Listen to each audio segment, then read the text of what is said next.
കാണൂ പരസ്യരഹിതമായ ഏറ്റവും പുതിയ എപ്പിസോഡുകൾ. അയാളും അവളും ചേർന്ന് ഇപ്പോഴൊന്നും അല്ല എന്നെ ചതിച്ചു തുടങ്ങിയത്. അവരുടെ ഈ നശിച്ച ബന്ധം തുടങ്ങിയിട്ട് വർഷങ്ങളായിട്ടുണ്ടാവും. നമ്മൾ ഇപ്പൊ അറിഞ്ഞേ ഉള്ളൂ. പക്ഷേ എന്നെ ചതിച്ച അയാളെ അവളെയും ഞാൻ വെറുതെ വിടില്ല.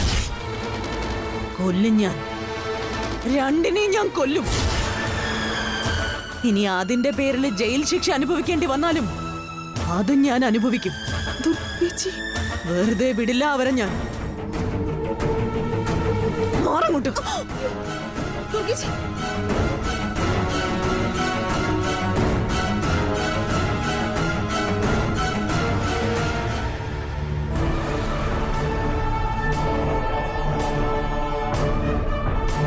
ദുർഗേച്ചി പലവട്ടം ഏട്ടൻ ഇങ്ങനെ ഒരു ബന്ധമുണ്ടെന്ന് പറഞ്ഞ് പ്രശ്നം ഉണ്ടാക്കുമ്പോഴും അത് ദുർഗേച്ചിയുടെ വെറും സംശയമായിട്ട് മാത്രമേ ഞാൻ കരുതിയിട്ടുള്ളൂ.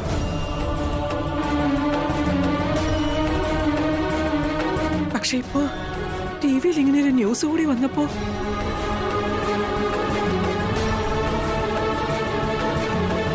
എല്ലാവരും എല്ലാം അറിഞ്ഞില്ലേ?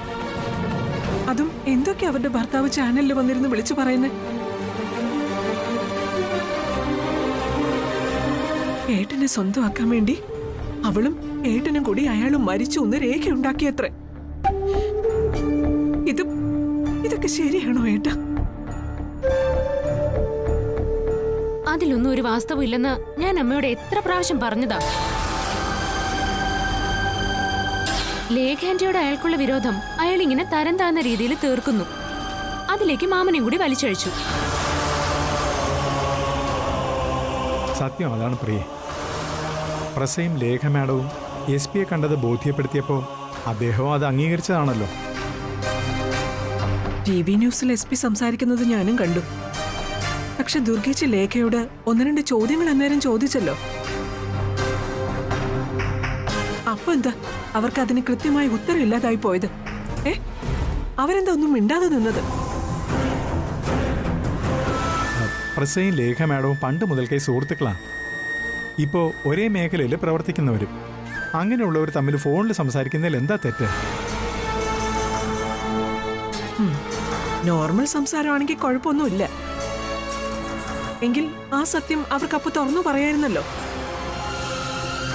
ലേഖാന്റിയുടെ അപ്പോഴത്തെ മാനസികാവസ്ഥ അമ്മ എന്ന് ചിന്തിക്കണം. ആ സ്ഥിതിയിൽ ദുർഗാമ്മ കൂടി ഇങ്ങനെയുള്ള ചോദ്യങ്ങൾ ചോദിക്കുമ്പോ ചിലപ്പോ അവർക്ക് ഉത്തരം പറയാൻ പറ്റിയെന്ന് വരില്ല. മാമന്റെ അവസ്ഥയും ഏതാണ്ട് അത് തന്നെയായിരിക്കും. എനിക്ക് നിങ്ങളുടെ ആരുടെയും വിശദീകരണമൊന്നും അല്ല വേണ്ടത്.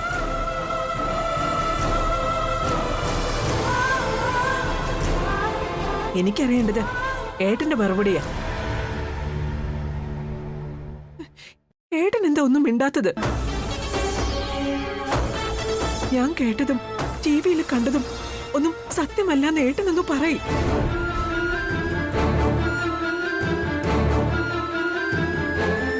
എനിക്ക് എന്റെ ഏട്ടന്റെ നാവിൽ നിന്നും അത് കേൾക്കണം.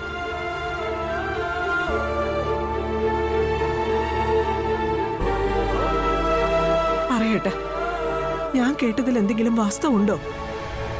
ഉണ്ടോന്ന് ഒന്ന് പറയേട്ടാ.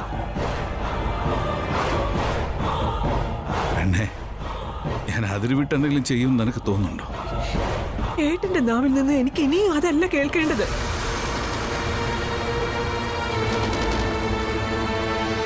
ആ സ്ത്രീയുമായി ഏട്ടന് ഒരു തരത്തിലുള്ള ബന്ധവുമില്ലെന്ന് എന്റെ ഏട്ടനൊന്ന് പറയണം.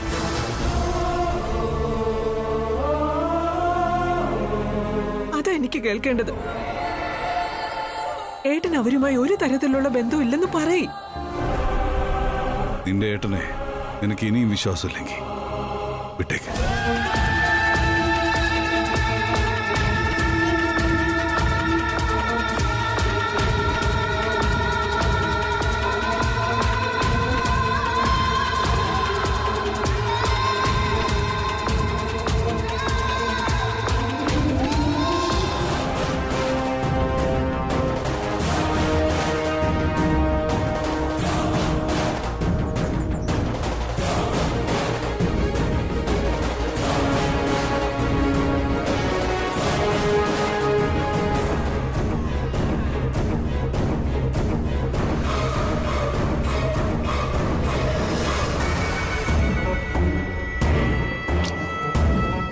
അച്ഛാ, അച്ഛനിൽ നിന്ന് ഇങ്ങനൊരു വൃത്തികേട് ഞാൻ പ്രതീക്ഷിച്ചില്ല. ആദി, ഞാൻ വീട്ടിലുള്ളവര് സ്വസ്ഥതയും മനസമാധാനം കൊടുത്തില്ലെങ്കിലേ അത് കിട്ടുന്നിടം തേടി പോവും മനുഷ്യര്. ആ അതെ, ഞാനും മനുഷ്യനാ. എന്റെ ഭാര്യ എനിക്ക് സ്നേഹവും മനസമാധാനവും തരുന്നില്ല. അപ്പോ ഞാനും അത് നൽകാൻ തയ്യാറുള്ള പെണ്ണിനെ തേടി പോട്ടെ. ആദി, നീ എന്തായാലും ഒന്നും മിണ്ടാതെ. നിനക്കെന്താ ഉത്തരവില്ലേ?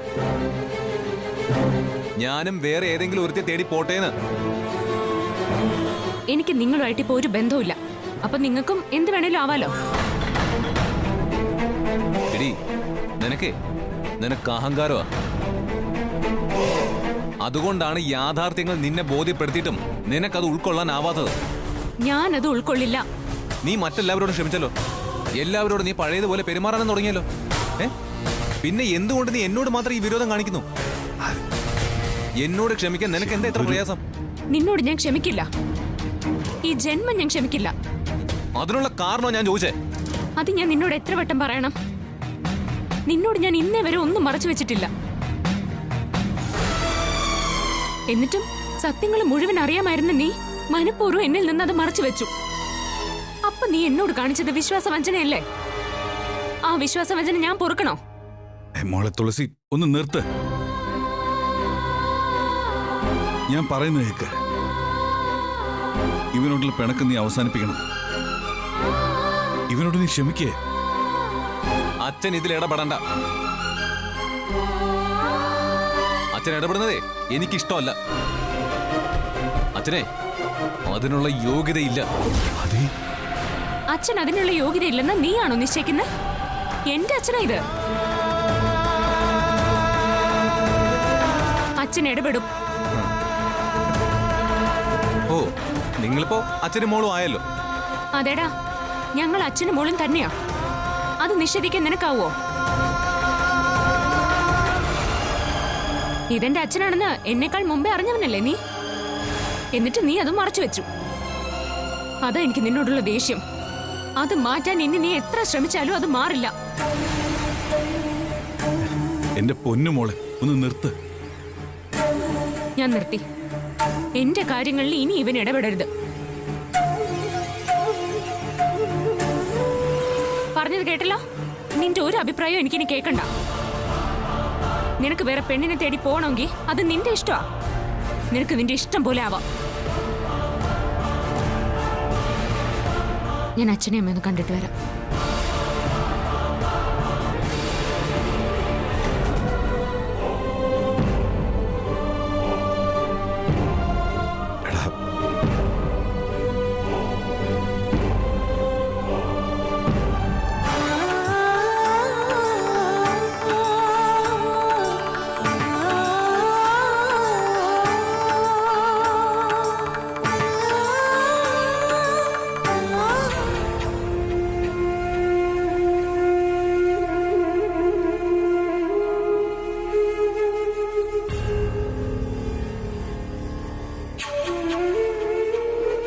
അമ്മേ, അച്ഛാ, ഞാൻ ഇറങ്ങാം.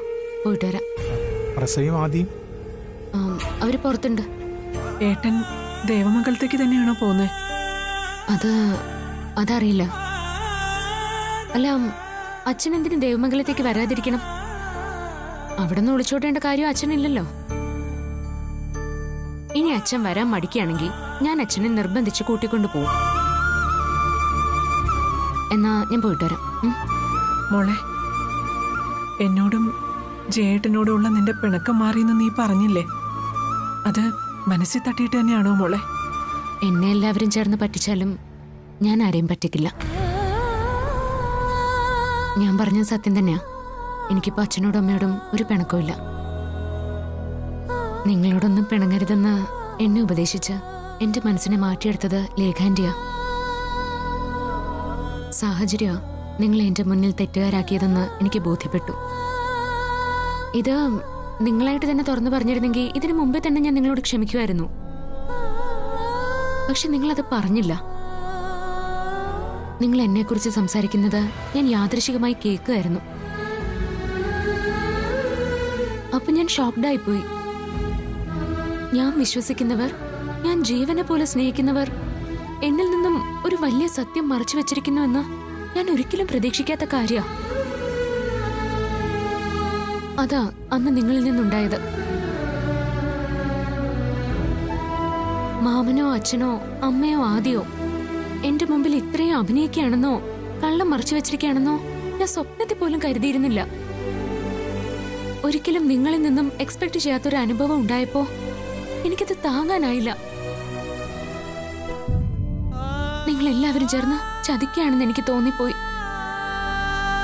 ആർക്കും എന്നോട് സ്നേഹമില്ല, ഞാൻ പറ്റിക്കപ്പെട്ടു. അങ്ങനെ 100 ചോദ്യങ്ങൾ എന്റെ മനസ്സിനെ അസ്വസ്ഥമാക്കിക്കൊണ്ടിരുന്നു. ആ മാനസികാവസ്ഥയിലാ ആരോടും ഒരു ബന്ധവും വേണ്ടെന്ന് ഞാൻ തീരുമാനിച്ചത്. ലേഖാന്റി ഇടപെട്ടില്ലായിരുന്നെങ്കിൽ എന്റെ ആ തീരുമാനത്തിന് ഇപ്പോഴും ഒരു മാറ്റം ഉണ്ടായിന്ന് വരില്ലായിരുന്നു. നീ ഞങ്ങളോട് ക്ഷമിച്ചപ്പോഴാണ് ഞങ്ങളുടെ മനസ്സിന് സമാധാനമായത്. ഇത്രയും ദിവസം ഞാനും പ്രിയയും നിന്നെക്കുറിച്ച് ഓർത്ത് വേദനിക്കുകയായിരുന്നു. ആ, അത് ഞങ്ങൾ അനുഭവിക്കേണ്ടത് തന്നെയായിരുന്നു.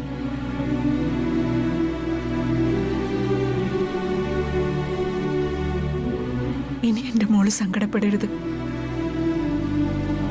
അതിനുള്ള ഒരു അവസരവും ഞങ്ങളായിട്ട് ഇനി ഉണ്ടാക്കില്ല. നിങ്ങളെ വിഷമിപ്പിക്കേണ്ടി വന്നതിൽ എനിക്കിപ്പോ പശ്ചാത്താപം തോന്നുക. സോറി അമ്മ. സോറി അച്ഛാ.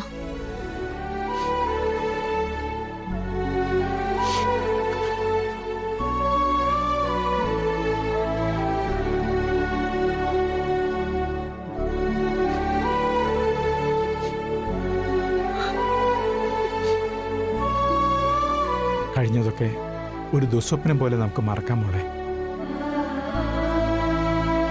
മോളെ, നിനക്ക് ആദ്യമോനോടും കൂടി ഒന്ന് ക്ഷമിച്ചുകൂടെ?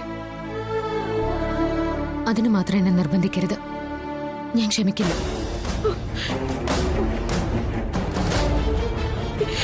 അല്ല മോളെ, അത് ഞാൻ വേണ്ട. അതിനുവേണ്ടി ഒന്നും പറയണ്ട. കേൾക്കാൻ എനിക്ക് താല്പര്യമില്ല. ഞാൻ പോയിട്ട് വരാം.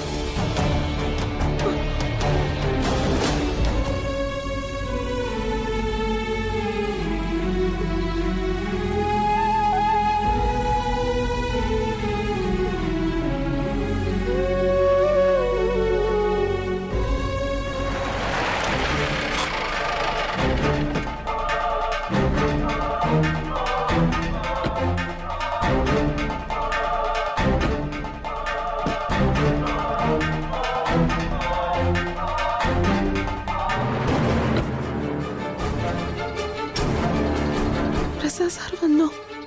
എന്റെ ദൈവമേ, ഇന്നിവിടെ എന്തെങ്കിലുമൊക്കെ നടക്കും. ദുർഗ എവിടെ? മുറിയിലുണ്ട്.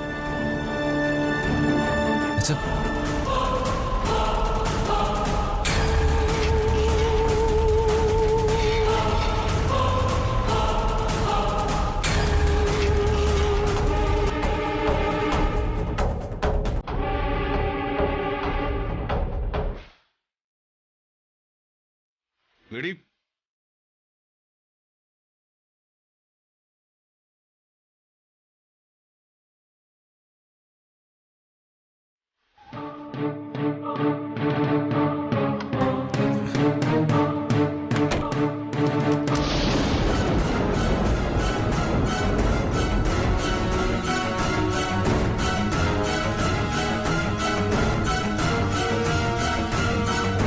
പറയടി, എന്ത് അടിസ്ഥാനത്തിലാ ഞാനും ലേഖയും തമ്മിൽ അരുതാത്ത ബന്ധമുണ്ടെന്ന് നീ അവിടെ വന്ന് അവരോട് വിളമ്പിയത്? ഞാനും ലേഖയും തമ്മിൽ അത്തരത്തിലൊരു ബന്ധം ഉണ്ടെന്നുള്ളതിന് എന്ത് തെളിവടി നിനക്കുള്ളത്? അങ്ങനെ ഏതെങ്കിലും ഒരു അവസ്ഥയിൽ നീ എന്നെ അവളും തമ്മിൽ കണ്ടിട്ടുണ്ടോ? നിങ്ങളും അവളും തമ്മിൽ ഞാൻ കരുതുന്നത് പോലെ ഒരു ബന്ധമില്ലെങ്കിൽ എന്തിനവള് പാതിരാത്രിയിൽ നിങ്ങളെ വിളിച്ചു?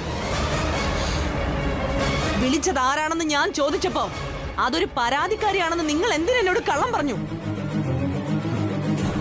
അന്ന് രാത്രി തന്നെ അത്യാവശ്യമായിട്ട് കാണണമെന്ന് പറഞ്ഞ് അവൾ എന്തിന് വാട്സാപ്പിൽ മെസ്സേജ് അയച്ചു? രാവിലെ അവള് വീണ്ടും എന്തിനു വിളിച്ചു? അവള് വിളിച്ചപ്പോ ആ കോൾ ഞാൻ അറ്റൻഡ് ചെയ്തതാ. ഞാനാണ് കോൾ അറ്റൻഡ് ചെയ്തെന്ന് അറിയാതെ അവള് കുറെ കാര്യങ്ങൾ എന്നോട് പറഞ്ഞു.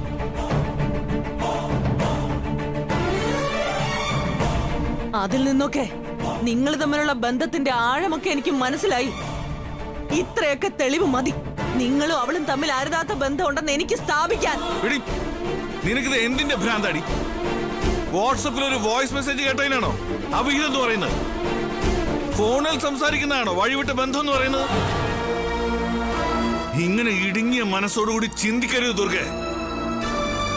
നീ കരുതുന്ന പോലെ ഒരു ഇല്ലീഗൽ റിലേഷനും ഞാനും ലേഖയും തമ്മിൽ ഇല്ല. നിങ്ങൾ കൂടുതൽ സമർത്ഥിക്കാനൊന്നും നിൽക്കണ്ട. നിങ്ങളും അവളും തമ്മിൽ വേണ്ടാത്ത ബന്ധം ഉണ്ടെന്ന് ഞാൻ മാത്രമല്ല പറയുന്നത്, അവളുടെ ഭർത്താവും ഇത് തന്നെയാ പറയുന്നത്. ഒരു കാരണവും ഇല്ലാതെ അയാൾ അയാളുടെ ഭാര്യയെ കുറിച്ച് അപവാദം പറയില്ലല്ലോ. അയാൾ ഒരു ഡ്രഗ് അഡിക്റ്റാ. ആ, ലഹരിയുടെ സ്വാധീനത്തിൽ അവൻ എന്തെങ്കിലുമൊക്കെ വിളിച്ചു പറഞ്ഞു എന്ന് കരുതി നീ എന്തിനാ ഇതൊക്കെ വിശ്വസിക്കുന്നത്? ആദ്യമൊന്നും ഞാൻ അയാളെ വിശ്വസിച്ചില്ല. അതുകൊണ്ടാ നിങ്ങളോടുള്ള പിണക്കം ഞാൻ മറന്നത്. പക്ഷേ എനിക്കിപ്പൊ ബോധ്യമായി, അയാള് പറഞ്ഞത് തന്നെയാ സത്യം. അവൾ അയാളെയും നിങ്ങൾ എന്നെയും ചതിക്കുകയായിരുന്നു. ചതിയനാ നിങ്ങള്. വിശ്വസിക്കാൻ കൊള്ളാത്തവൻ. എന്നെ നയപരമായിട്ട് വഞ്ചിച്ചിട്ട് ഒന്നും അറിയാത്തവനെ പോലെ എന്നോട് ഇണങ്ങാമെന്നിരിക്കുന്നു. നിങ്ങളാള് കൊള്ളാമല്ലോ. എന്റെ മുമ്പിൽ നല്ലവനായി നടിച്ചിട്ട് ഞാൻ അറിയാതെ നിങ്ങൾക്ക് അവളോടൊപ്പം പൊറുക്കണം.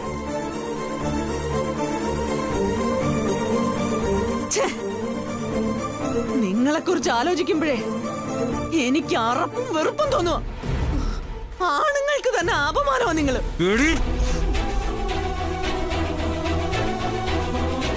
ഈ പറഞ്ഞ വൃത്തികേടുകൾക്ക് ഒട്ടിച്ച് നിന്റെ കാരണം പോയിക്കാ വേണ്ടത്. പക്ഷെ ഇപ്പൊ ഞാനത് ചെയ്യുന്നില്ല. പുറത്ത് പിള്ളേര് നിൽക്കുന്നുണ്ട്.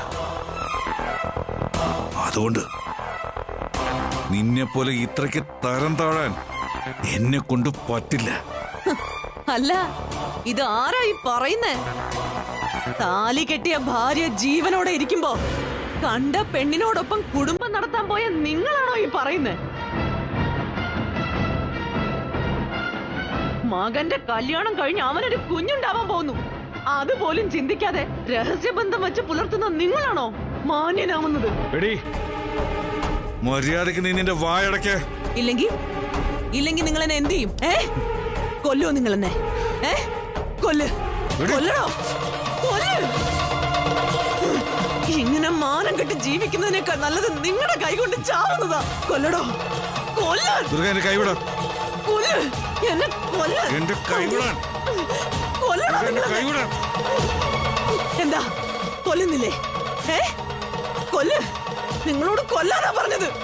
കൊല്ലണോ? എന്റെ കൈവിട. നിന്നെ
അച്ഛൻ തെറ്റൊന്നും ചെയ്തിട്ടില്ല, അതെനിക്കറിയാം.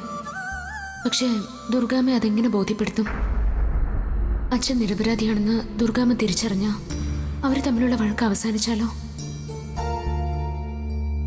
ദുർഗാമ്മയുടെ സ്വഭാവം പാടെ മാറ്റണം. എങ്കിൽ മാത്രമേ ഈ കുടുംബത്തിനകത്ത് സമാധാനം ഉണ്ടാവൂ. ദുർഗാമ്മ വാശിയും ദേഷ്യവും വെടിയാൻ ശീലിക്കണം. ഇതൊക്കെ ഞാൻ എങ്ങനെ ദുർഗാമ്മയോട് പറയും?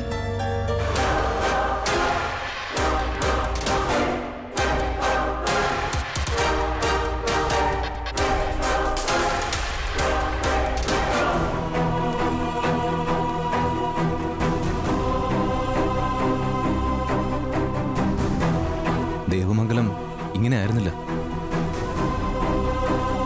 എന്നും സന്തോഷം മാത്രമായിരുന്നു ഈ വീട്ടിലുണ്ടായിരുന്നത്. ഇപ്പൊ അതൊക്കെ എങ്ങനെ നഷ്ടപ്പെട്ടു. ഇന്ന് ദേവമംഗലം ഒരു നരകം പോലെ. ഒരു സമാധാനമില്ല ഇവിടെ. അച്ഛനും അമ്മയും തമ്മിലുള്ള വഴക്കും പടക്കം കണ്ടിട്ട് എന്റെ നെഞ്ചിനകത്ത് വല്ലാത്തൊരു വേദന തോന്നുക. സങ്കടം സഹിക്കാനാവുന്നില്ല. എന്റെ സങ്കടം കാണാനോ എന്നെ ഒന്ന് ആശ്വസിപ്പിക്കാനോ ഈ വീട്ടിൽ ആരുമില്ല.